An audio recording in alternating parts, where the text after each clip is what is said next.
et bienvenue à cette présentation SageSpace en CV2 et égalité femmes-hommes. Donc ce web séminaire devrait durer environ 3/4 d'heure.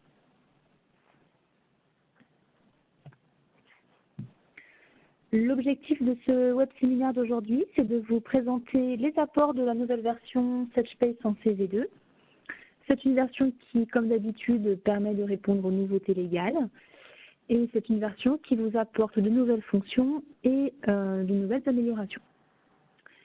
Cette nouvelle version et l'accompagnement d'Oléap vous permettront notamment de répondre à la nouvelle loi égalité femmes-hommes. Voilà, donc nous commencerons cette présentation par de l'actualité légale, donc la loi égalité femmes-hommes. On vous présentera cette nouvelle loi ainsi que ses impacts dans Sage. Ensuite, je vous présenterai les nouveautés de SageSpace V2. Et nous terminerons par Cindy, notre chargée marketing, qui vous parlera plus spécifiquement de l'accompagnement Oléap. Commençons par la loi égalité femmes-hommes. Donc c'est une nouvelle loi qui est issue de la loi Avenir professionnel du 5 septembre 2018. Et il y a eu un décret spécifique à la loi égalité femmes-hommes le 8 janvier 2019, ce décret. Donc je vous rappelle le contexte. Donc cette nouvelle loi vise à supprimer tout écart de salaire entre les femmes et les hommes. Donc le Code du travail impose désormais, on va voir pour qui, mais impose désormais une obligation de résultat grâce à la publication d'un index femmes-hommes qui va reposer sur 5 indicateurs. On va détailler tout ça dans les slides suivantes. Donc, chaque entreprise se doit de communiquer actuellement son score global et se doit d'appliquer des mesures correctives sur une période de 3 ans. Donc, on va voir que vous allez avoir des délais pour améliorer votre score, votre index d'égalité femmes-hommes. Donc, je ne sais pas si c'est une loi dont vous avez entendu parler, si vous avez déjà des connaissances sur le sujet. Je ne sais pas si vous avez déjà suivi des formations, des choses sur l'égalité femmes-hommes, mais j'espère qu'aujourd'hui, en tout cas, vous en apprendrez davantage.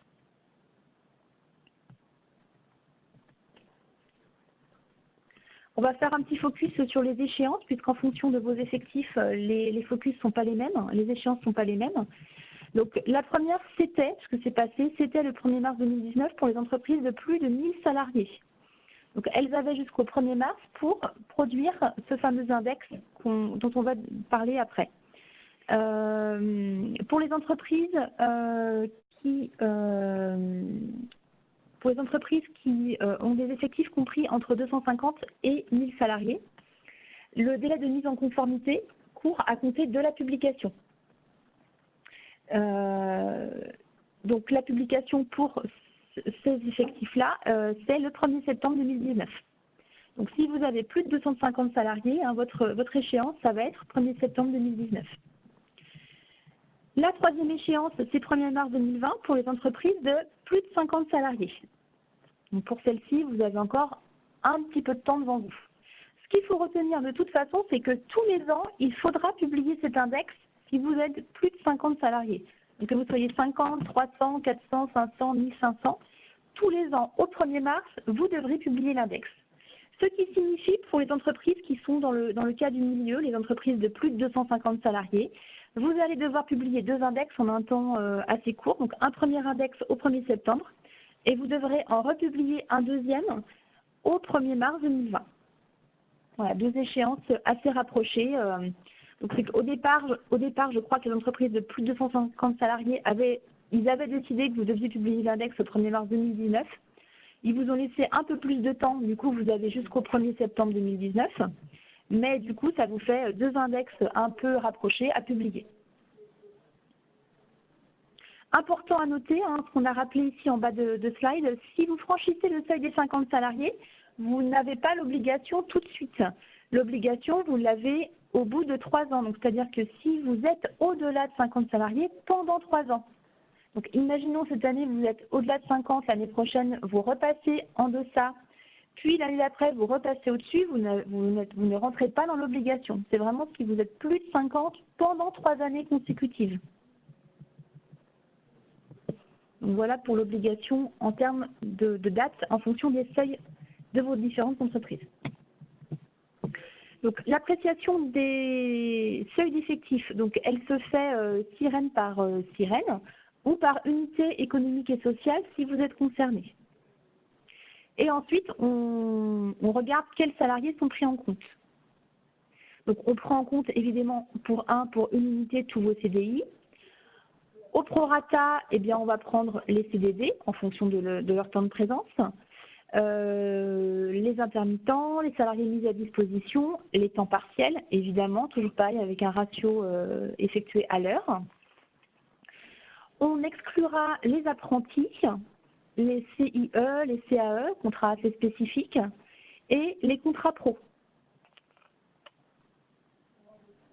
Les seuils dont on parle ici, ce ne sont pas des seuils moyens, ce sont des seuils à date. Donc là, en l'occurrence, on prend les seuils à la dernière date d'obligation qui était le 1er mars 2019. Donc ce sont les seuils, vos effectifs au 1er mars 2019 dont vous devez tenir compte pour savoir dans quelle case vous rentrez. Alors juste, je refais un petit retour arrière sur la slide d'avant, on n'en a pas parlé, mais évidemment, si vous êtes moins de 50 salariés, vous n'avez du coup aucune obligation. Vous pouvez faire l'index, ça peut vous aider à mettre en place des actions dans votre entreprise, on le verra, mais il n'y a aucune obligation pour les structures de moins de 50 salariés.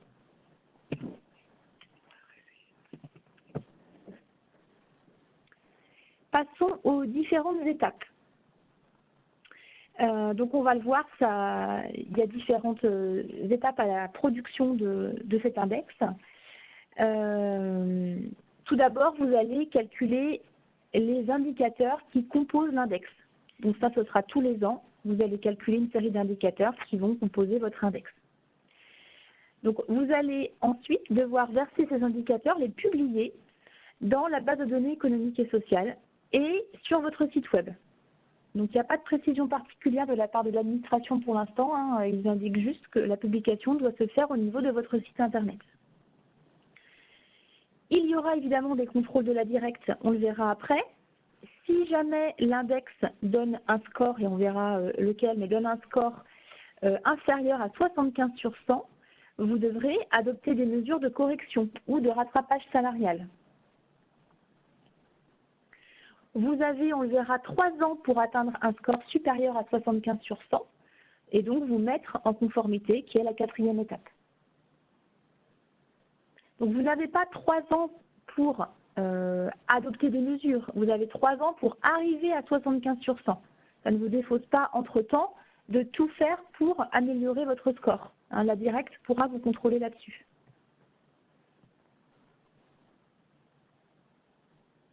Donc là, on va revenir étape par étape. Donc la première étape, ça va être donc le calcul de ces index. Donc on verra qu'il y a 4 indicateurs si vous êtes comprise entre 50 et 250 salariés. Et il y a 5 indicateurs si vous êtes une entreprise de plus de 250 salariés. Et donc l'index vous donnera une note sur 100.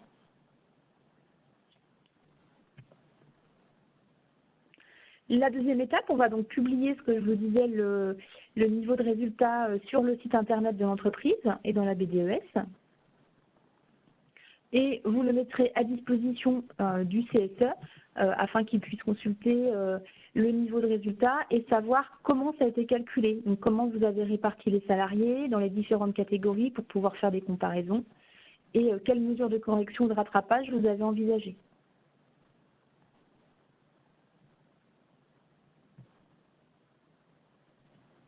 Troisième étape, donc si vous avez un score inférieur à 75 sur 100, ou même au-dessus, mais que vous souhaitez mettre en place des actions correctives ou de rattrapage salarial, donc ce sera dans ce troisième temps. Et donc c'est incontournable, hein, si le résultat fait ressortir vraiment des écarts sur certaines populations, certaines catégories, vous avez soit l'obligation, soit en tout cas tout intérêt à mettre en place des actions correctives.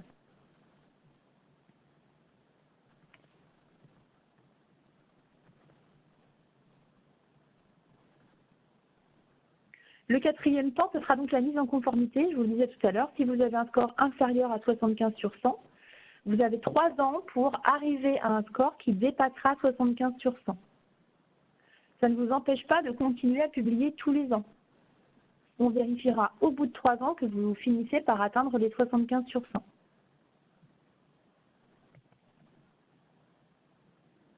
Donc, à chacune des étapes qu'on a vues précédemment, vous pouvez vous voir appliquer des pénalités si vous ne réalisez pas l'une des étapes.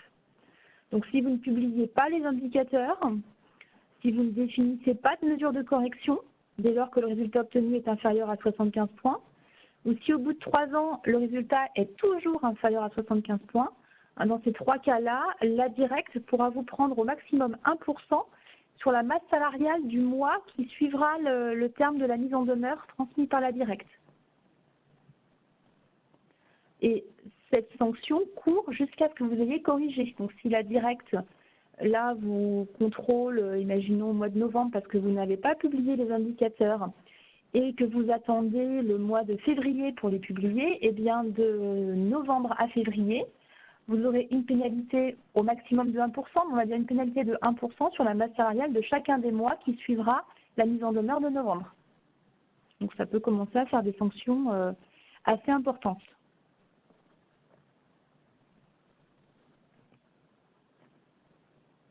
Là, on va voir l'index égalité femmes-hommes un peu plus dans le détail, avec les 5 indicateurs dont je vous ai parlé précédemment.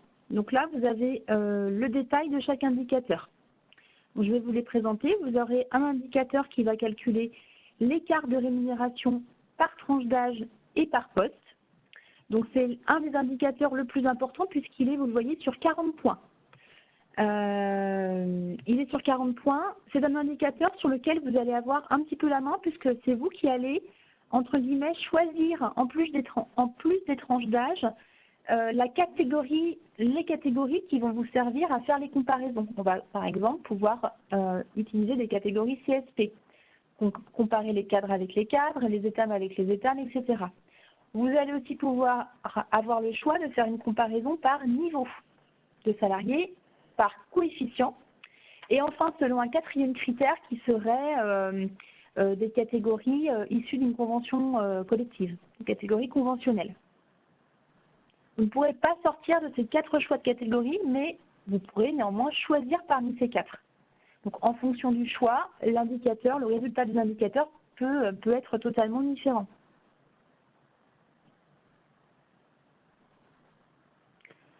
L'indicateur numéro 2 va nous donner des écarts de taux d'augmentation individuel. Donc là, on ne parle pas en montant, enfin en taux d'augmentation.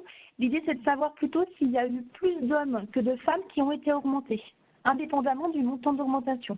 Là, le but, c'est de savoir si les hommes sont plus augmentés que les femmes en nombre de personnes.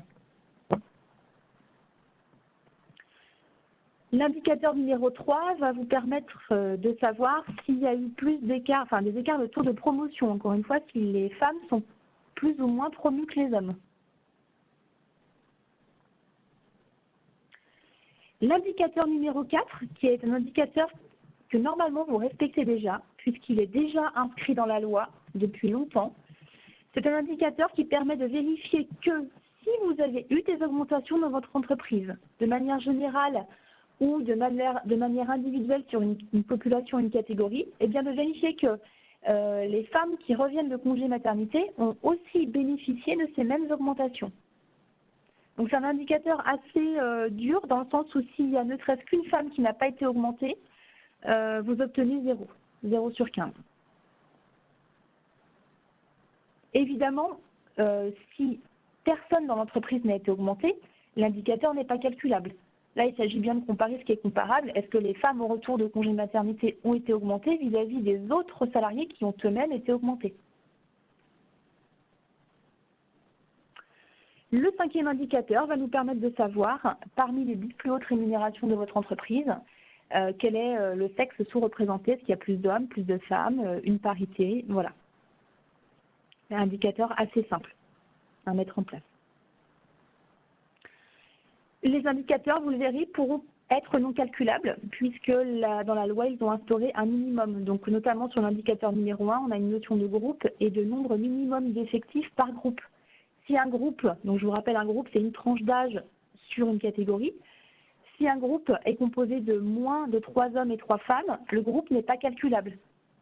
Donc vous allez voir qu'en fonction des indicateurs, on peut avoir des choses calculables ou non calculables.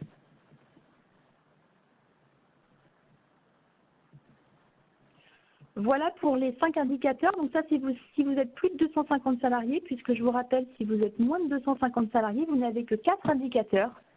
Ce sont les indicateurs 2 et 3 qui ont été fusionnés en un seul. Il n'y a plus de notion de promotion. On a uniquement une notion d'écart de taux d'augmentation.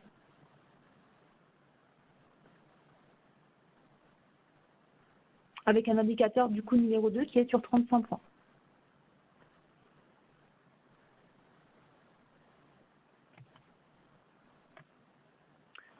On va maintenant parler de la loi égalité femmes-hommes au regard de ce que propose Sedge et OLEAP. Donc là, vous avez un petit peu mieux compris ce que nous demande la loi, ce que vous demande de produire la loi. On va voir comment Sedge et OLEAP vont vous aider dans ce sens. Donc pour calculer les indicateurs, plusieurs éléments vont être à prendre en compte. Vous allez avoir besoin notamment des catégories, on l'a vu tout à l'heure, pour l'indicateur numéro 1, il va falloir qu'on sache salarié par salarié dans quelle catégorie ils sont. Une fois que vous aurez vous-même défini quelle catégorie vous utilisez. On va avoir besoin des effectifs. Pour comparer ce qui est comparable, on a besoin de savoir la personne qui est à temps partiel, quel est son équivalent temps plein. Les rémunérations à prendre en compte. Il y a des rémunérations qui vont être exclues du calcul des indicateurs. Je pense à la prime d'ancienneté, je pense à des primes qui ne sont pas comparables entre salariés, des primes qui ne sont pas liées à l'activité, qui seraient liées à des données complètement personnelles.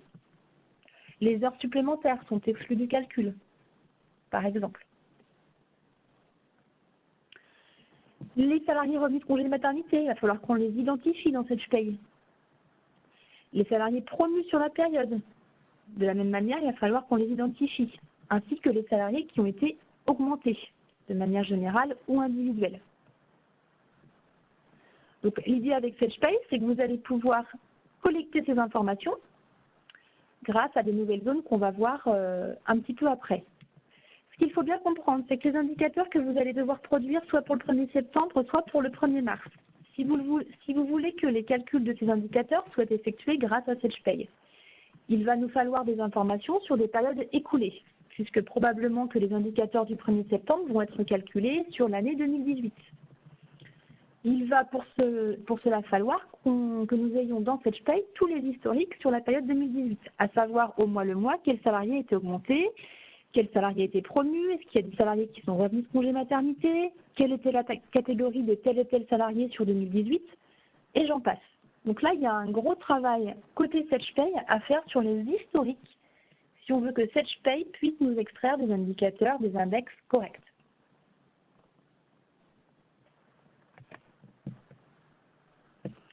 Donc une petite mise en situation dans SedgePay avec un exemple ici de nouvelles zones, notamment dans la fiche salarié. Une nouvelle zone a fait son apparition, c'est le CSP égalité femmes-hommes, qui va vous permettre, si vous choisissez cette catégorie pour l'indicateur numéro 1 par exemple, de renseigner pour chaque salarié sa catégorie au regard, sa catégorie CSP. Cette catégorie sera utilisée pour la future extraction des indicateurs. Donc ça, c'est une nouvelle zone, c'est-à-dire qu'à partir d'aujourd'hui, à partir du moment où on met à jour la version, cette nouvelle zone peut être alimentée ou est alimentée par défaut d'ailleurs. Il y a un défaut qui est proposé par Sedge en mise à jour. Dans vos historiques de paye, on ne sait pas quel était le CSP des salariés. Là, ce sont des nouvelles zones qui fonctionnent pour l'avenir. Dans le bulletin de paye, un nouveau bouton que vous découvrez en haut du bulletin de paye qui s'appelle Égalité femmes-hommes. Donc c'est dans cette fenêtre qu'on pourra renseigner ou faire un calcul automatique évidemment de l'équivalent temps plein. On pourra indiquer si la salariée vient de revenir de congé maternité, si le salarié a été promu, augmenté, et si oui, quel était son taux d'augmentation.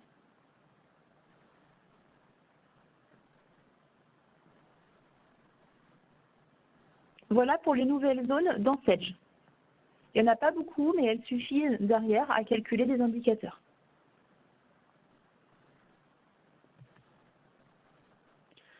SetchPay ne permet pas en lui-même et tout seul de vous faire paraître l'index et les 4 ou 5 indicateurs. En plus de SetchPay, il vous faut une solution de reporting Excel qui va vous présenter dans différents onglets les différents indicateurs demandés et vous permettront d'obtenir la note finale sur 100. Donc, on vous propose, et SedgeOLEA vous propose deux solutions. La première, c'est BI Reporting. Et la deuxième solution, c'est RHView. Vous avez un petit rendu ici à l'écran. On voit par exemple sur l'indicateur d'écart de taux d'augmentation. Ici, on a un tableau de rendu avec la classification par CSP, les pourcentages d'augmentation entre les femmes et les hommes, et une note finale ici qui nous donne 20 sur 20. Assez positif. On voit qu'il y a 20% de femmes, par exemple, qui ont été augmentées chez les employés contre 38% pour les hommes. Il y a des écarts, mais après, derrière, c'est pondéré, hein, il y a un calcul qui est fait. Et dans ce cadre, on considère que les écarts sont peu importants, on va dire, et permettent d'obtenir une note de 20 sur 20. Là, vous voyez le rendu final de l'index. On voit le détail des 5 indicateurs, le score par indicateur. Là, en l'occurrence, c'était bon sur le deuxième, hein, l'écart taux d'augmentation. Mais au global, on est plutôt mauvais, on obtient seulement une note de 56 sur 100. Donc là, il y a une correction à faire et il y a une grosse marge de manœuvre pour arriver aux 75% demandés par la loi. On voit notamment que sur le premier indicateur, un écart de rémunération, nous étions qu'à 11 sur 40.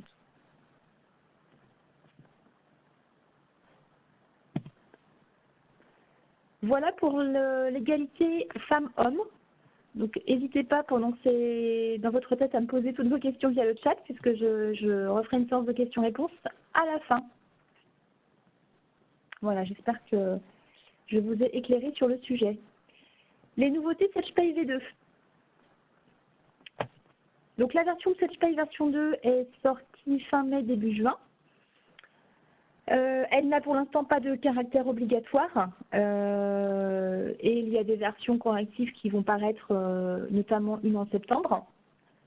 Donc cette version de SetchPay V2 va vous apporter en premier lieu, donc comme régulièrement, une nouvelle charte graphique. À chaque nouvelle sortie de version majeure de Sedge, on y a le droit. Vous verrez, encore un changement dans les couleurs. On est revenu à des tons plus pastels. On va le voir, des modifications très attendues sur les duplicata et le double stockage des bulletins de paye en détaillé et en clarifié.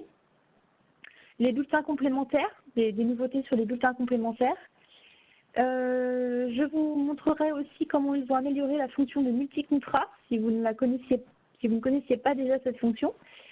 Et enfin, on verra les nouveautés relatives à la DSN.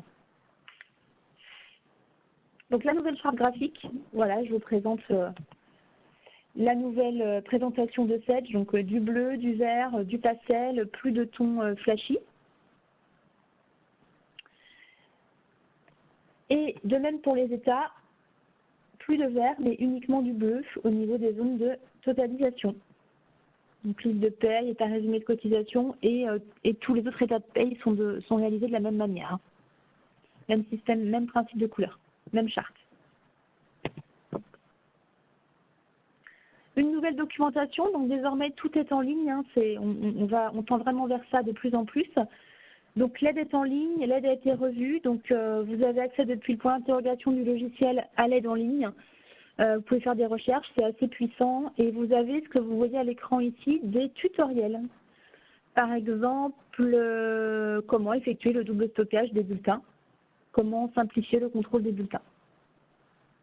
Donc vous avez quelques tutoriels que vous pouvez aller consulter.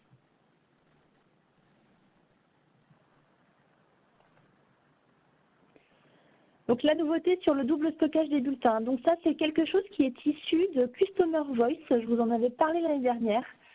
C'est une fonction qui vous permet de faire des suggestions à Sedge. Eh bien, il faut savoir qu'il y a de nombreux utilisateurs qui ont fait cette demande de pouvoir stocker les bulletins en clarifié et en détaillé en automatique dans Sedge. Donc cette demande a été entendue et donc Sedge l'a développée dans cette version 2. Donc désormais, à chaque édition en masse ou édition bulletin par bulletin, vous pouvez en un clic imprimer et le bulletin en clarifié et en détaillé. Et dans les duplicata de bulletins, vous le voyez à l'écran, les deux sont stockés en détaillé et en clarifié. On peut choisir son modèle par défaut clarifié et son modèle par défaut détaillé. Voilà, donc ça c'est une fonctionnalité, je pense, qui va pas mal vous aider au quotidien en fin de paye.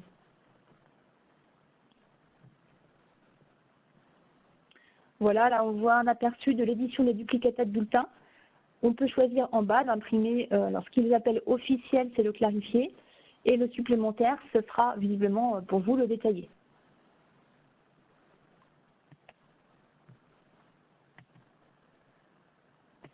Des nouveautés sur les bulletins complémentaires. Donc deux nouveautés. Alors celle-ci arrive peut-être un petit peu tard, elle vous aurait servi sûrement en période de participation-intéressement. Elle permet de modifier en masse plusieurs fiches salariées et, de cocher, et pour pouvoir cocher un bulletin complémentaire. Imaginez, vous avez, je ne sais pas moi, une cinquantaine de salariés sur lesquels vous voulez cocher bulletin complémentaire pour réaliser le bulletin de participation-intéressement. Avec cette version 2, on peut le faire en un clic en masse pour les 50 salariés, sans avoir à passer fiche par fiche. La deuxième modification intéressante, c'est que désormais, après chaque clôture de paye, automatiquement, les fiches salariés qui sont cochées bulletin complémentaire, eh bien, Sedge décoche le bulletin complémentaire à votre place. Vous ne pouvez plus oublier de le décocher. Sedge le fait pour vous à chaque clôture.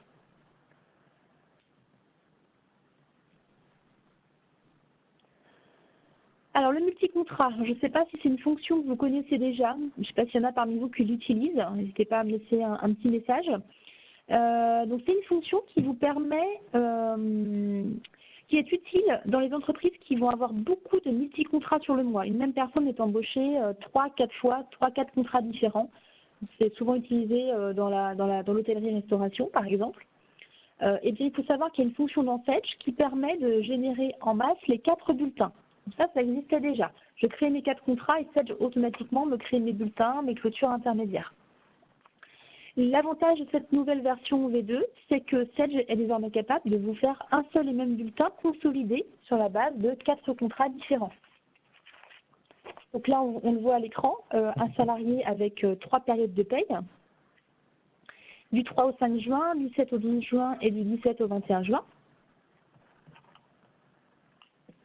On obtient le résultat suivant, un seul et même bulletin avec 2 lignes de salaire horaire puisqu'il a eu 2 salaires horaires différents. Et le bulletin est consolidé pour les 3 périodes de contrat.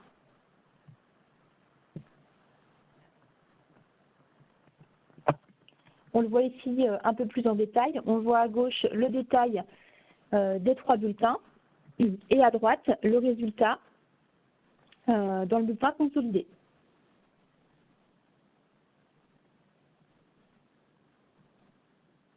Donc je ne suis pas sûre que parmi vous certains utilisent cette fonction. Voilà, si jamais elle vous intéresse, on pourrait voir avec vous si elle peut convenir à votre situation personnelle.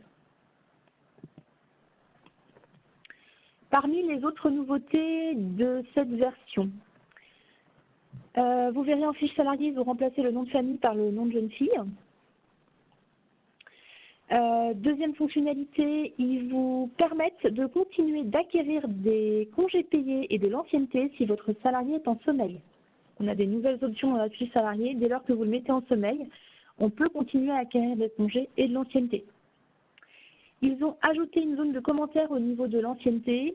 Vous pouviez être amené régulièrement à modifier sur certains salariés l'ancienneté.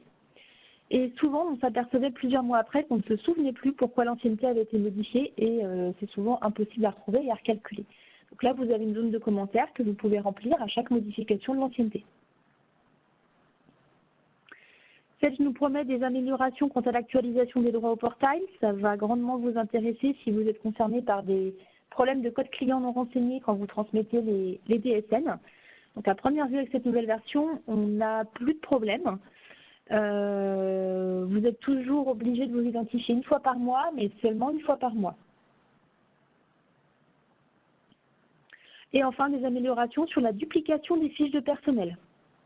Donc quand vous dupliquez une fiche de personnel, vous voyez à l'écran les 6 nouveaux champs qui sont récupérés lors de la mise à jour.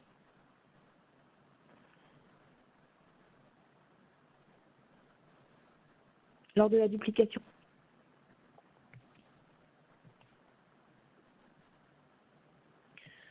Avec cette nouvelle version, on nous promet aussi des grandes améliorations dans les temps de traitement. Donc, des grosses améliorations, vous le voyez ici.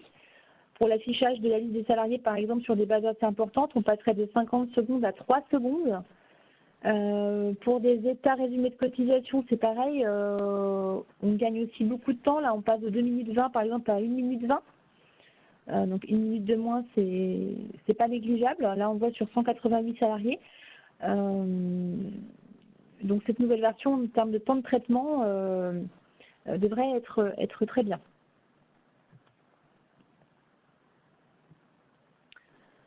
Des nouveautés sur la DSN, c'est pareil, je ne sais pas si parmi vous certains étaient concernés, on a eu des demandes de certaines caisses de prévoyance qui réclament de recevoir la base tranche C par exemple, de la recevoir à 0 mais de la recevoir tout de même dans la DSN, d'avoir une ligne tranche C à 0.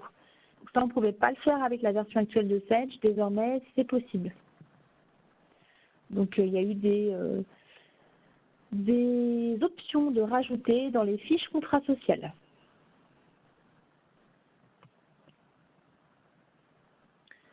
Des nouveautés propres à la DSN, en test pour 2019, mais qui seront effectifs à partir du 1er janvier 2020. Celui qui va particulièrement nous intéresser, c'est le signalement d'amorçage qui va remplacer le service Topaz.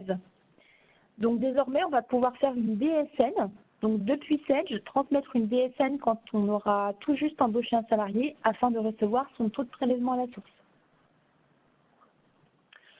Des nouveautés propres à la fonction publique, et oui, la fonction publique entre enfin en DSN au 1er janvier 2020. Des choses propres au détachement d'un fonctionnaire. Donc pareil, si vous êtes concerné par ça, à ma connaissance, on n'a pas de client, mais au cas où, voilà. Et de nouvelles caisses de cotisation que je vais vous citer si vous êtes concerné, la CNBF, la CNRACL et la RAFP, qui font leur entrée dans la DSN.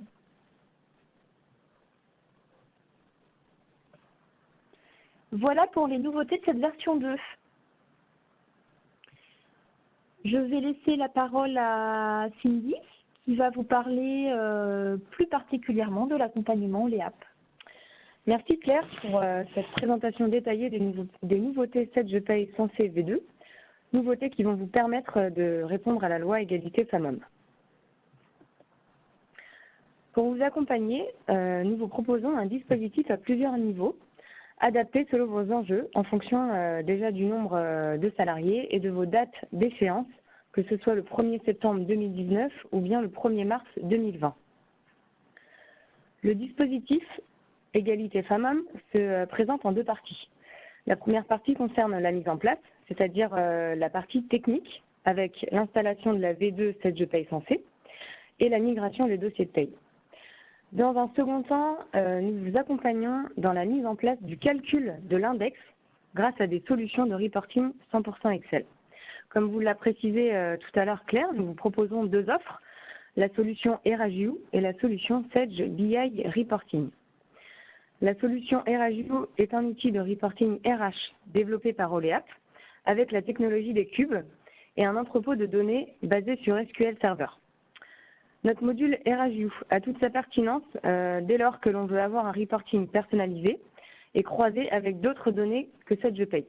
Et il vous permet également aussi de gérer toute la partie BDES.